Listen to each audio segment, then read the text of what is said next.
Hey guys, Greg here from the Ballistic Barbecue channel. I'm here on the Primo Ceramic Grills channel preparing an 18-pound turkey on the Oval XL.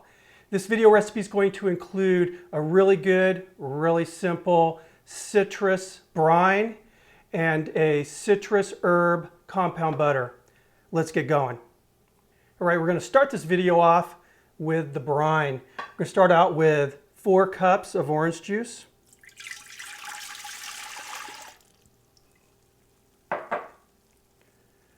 1/4 cup of lemon juice, 1/4 cup of lime juice. Have here 1/2 cup of honey, 1 cup of brown sugar, 2 cups of kosher salt, 2 tablespoons of pickling spice. And basically what this is a combination of allspice, mustard seed, coriander seed. It's got clove in it, some crushed red pepper, some bay leaf. It's just really good stuff, and it makes it simple doing it this way. So again, 2 tablespoons of pickling spice. This is just a nice handful of Italian parsley. Mashed down is probably about 1/4 cup, and stems and all. Toss that in there. 2 sprigs of rosemary. Toss them in there. I have 4 cloves of crushed garlic. About 3 leaves of sage, fresh sage. I have here, I don't know, about 7-inch strip of lemon rind, 7-inch strip of orange rind, and some lime rind. To this I'm going to add 1 gallon of water.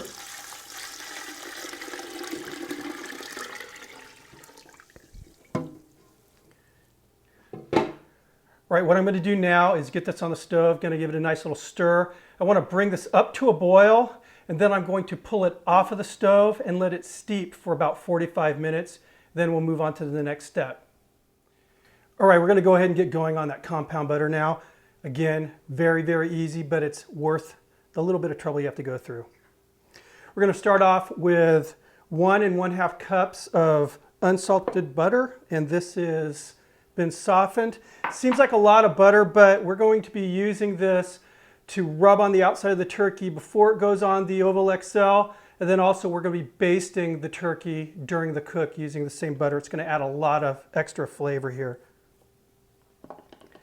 I have here 3 tablespoons of chopped fresh rosemary, and this is 1 tablespoon of orange zest, 1 tablespoon of lemon zest, and 1 tablespoon of lime zest. So 3 tablespoons altogether.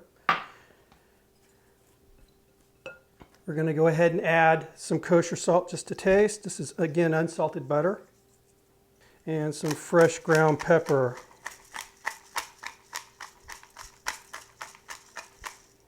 Get this mixed up. All right, this is looking really good. Let's go ahead and set this off to the side. Very carefully take some saran wrap and put this over my cutting board. Take that compound butter, put this right in the middle here. We're going to get it lengthened out. All right, we're going to go ahead and carefully roll this up now.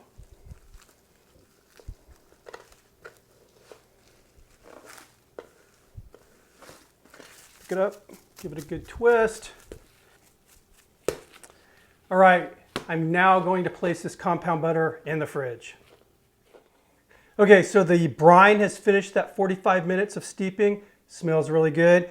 Moving on to the next step. Now, what I need to do is put ice in this to bring the temperature down, and I want to bring this up to the 2-gallon mark. I figured that out on this particular pot. It's right here where this lower rivet is. So let's go ahead and get this ice in here.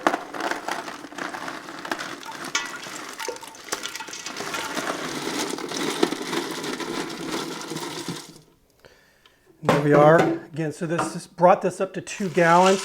Very important step, or else you're going to end up with really, really salty turkey. We don't want that. All right, let's move on to the next step. Okay, the roasting pan is down here. It's more or less to just help me with this next step. What I have here is a brining bag. It's just like a gigantic zip top bag. These things are awesome. A lot of people will brine turkeys in a cooler with just in the cooler, and this really prevents a lot of that needless cleanup. I'm going to go ahead and place the bird inside of this bag.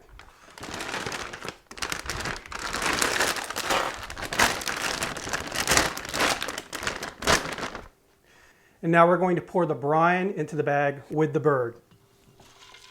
Very carefully.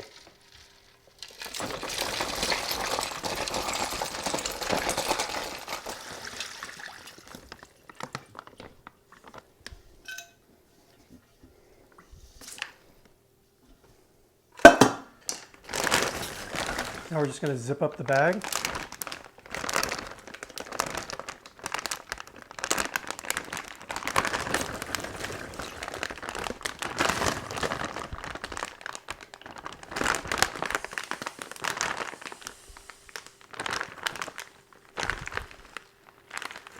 Squeeze out as much air as you can before you do that little final area of zip.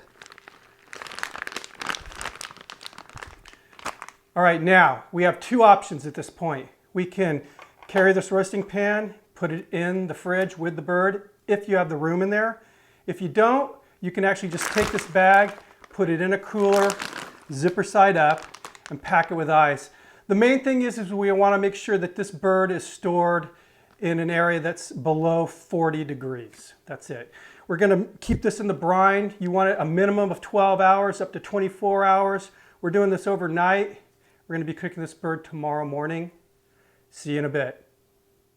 All right, this bird was in the brine for a total of 18 hours. I took it out, drained it, rinsed it, patted it dry. We're ready for the next step, which is going to be stuffing those cavities with some more citrus. And again, I have some fresh oranges, fresh lime, fresh lemon, just some wedges that we're going to be placing inside of the bird where you'd normally put, you know, like a bread stuffing or whatever.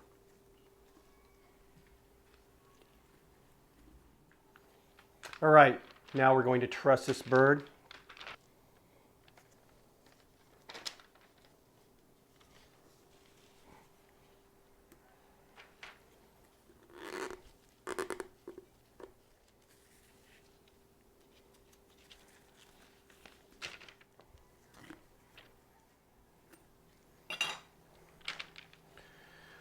All right, there you have it. Now I'm going to go ahead and rub down this bird with some of that compound butter, and I'm also going to get some of it on the inside. All right, it's looking pretty good. I have the Oval XL all preheated, ready to go outside right now, so meet you out there. All right, I have my Oval XL preheated to 250 right now. Now I put in enough lump to where I know I can easily burn for 5 to 6 hours easily. And usually for a turkey, I try to guesstimate about 20 minutes per pound. Now, I have a little bit of orange wood in there. It's going to add a nice, light, little bit of a citrusy, smoky flavor to this, but just a little goes a long way with a turkey. I have the heat deflectors in here, so I'm going to be cooking on a nice indirect heat. I have a drip pan in there so I don't, start any flare-ups. And then I have the grates in the high position, obviously. Let's go ahead and get this in here.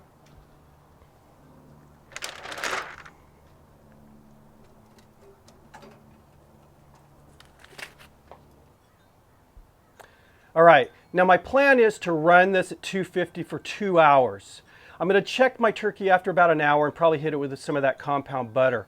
After that 2-hour period has passed, I'm actually going to bump the temperature up to 350 so I can get that nice crispy skin rather than the kind of rubbery skin that comes with a lot of the smoked poultry. I will be monitoring the internal temperature of my turkey, and I'm looking for a 165 in the breast meat and about 180, 185 in the thigh. So anyway, I will see you in a bit. All right, we're at that 2-hour mark. Check this bird out. Now, again, I did baste it with this compound butter after that first hour. You'll also notice I put some foil over these wingtips. They're starting to get a little dark. So I'm going to go ahead and baste this again. And what I've done is I've just sort of softened up that compound butter, and boy, does this smell good. You can actually smell the citrus.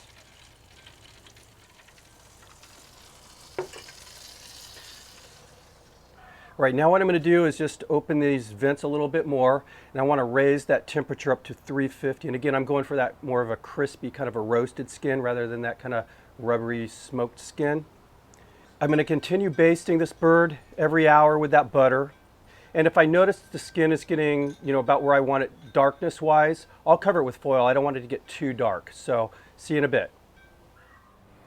All right, we're just under 5 hours. And we're done. This bird is done. Look at that gorgeous color, gorgeous color. Anyway, what I'm going to do now is pull this off the cooker, take it in. I'm going to let it rest for 30 minutes. Then we'll carve it up. I'll see you inside. All right, so this bird has rested for 30 minutes and we are ready to carve into it. And I cannot wait. Like I said, that smell from that citrus is just unbelievable.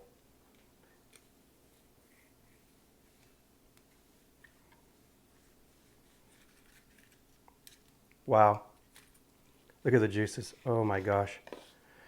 Nice little color from the smoke. Very, very tender.